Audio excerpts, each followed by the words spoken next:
All right, let's get into it. Today, we're going to tackle a huge question about our world. Why do some countries do so well while others just seem to struggle? The answer, well, it might not be what you think, and it really pushes back on some common ideas we have about hard work and culture. Okay, let's just dive right in with a question that, yeah, feels pretty uncomfortable, but it's so important for understanding how global inequality works. This shocking comparison isn't really about how nice one person is versus another.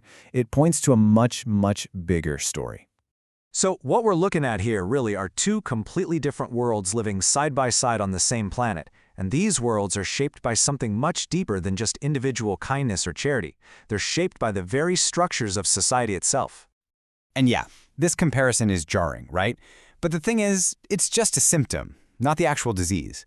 It's the end result of a long, long history. And to really get it, we've got to look way deeper than just what we see on the surface. Okay, so if that's the symptom, where's the actual cause? Well, to get there, we first need to poke some holes in a really popular theory, one that you've probably heard a million times but is, not the full story. I bet you've heard this one, or something like it. The idea that certain religious values, working hard, saving your money, being disciplined, were kind of the secret sauce that created all this modern wealth. Yeah, but here's the thing. That's not the whole story. Not even close. I mean, for centuries, Europe was incredibly religious, but life for most people was just brutal. They were living under these all-powerful kings, dealing with constant famine, war, you name it. The faith was there, for sure, but the prosperity? Nope, not there. So, okay, if it wasn't just about a work ethic, what actually changed everything? Well, the answer, and it's a big one, is systems. And this right here is the absolute core of it all. Just think of systems as the machinery, the invisible architecture running in the background of society. They are what take a beautiful idea, like dignity, and actually make it real for everybody, not just a handful of lucky people. This is a perfect way to see the difference, right? An idea like equality is amazing, but it's just an aspiration until you have systems, like a fair legal system with protected rights, that actually bring it to life. Same with human dignity. It's a nice thought, but it only becomes a concrete reality when you have systems like public schools and access to healthcare.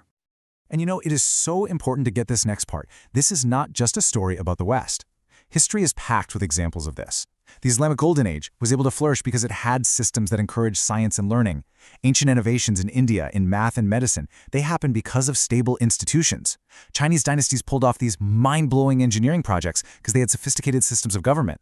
Even Greek philosophy didn't just pop out of nowhere. It grew in city-states that had systems for public debate. Progress isn't owned by any one culture. It happens wherever you have strong systems that let people's best ideas take flight. Let's make this really concrete. To see just how massive this shift can be, let's look at a specific case study from European history that just makes this whole idea pop. I mean, just think about it. Before these kinds of systems were in place, life for your average person was, well, it was a daily grind just to survive. You're living under a king who says God put him in charge, which means you have zero rights. Your life is just one big question mark of famine, violence, and uncertainty. Then, after, you get governments that are actually accountable and laws that protect you. Suddenly, you can plan for your future. You can innovate. You can actually build a life. So what you're seeing here is that huge shift in action. First, you had these brand new ideas about human rights and what a government should be, bubbling up during the Enlightenment. But the key thing is, these ideas didn't just stay in books. They sparked revolutions that created completely new ways of governing, the very systems that turned those abstract ideas into something real you could live and breathe. Okay, so that's the history. But why does any of this matter right now? What can we take away from all this to understand the two very different worlds that are still out there on our one planet?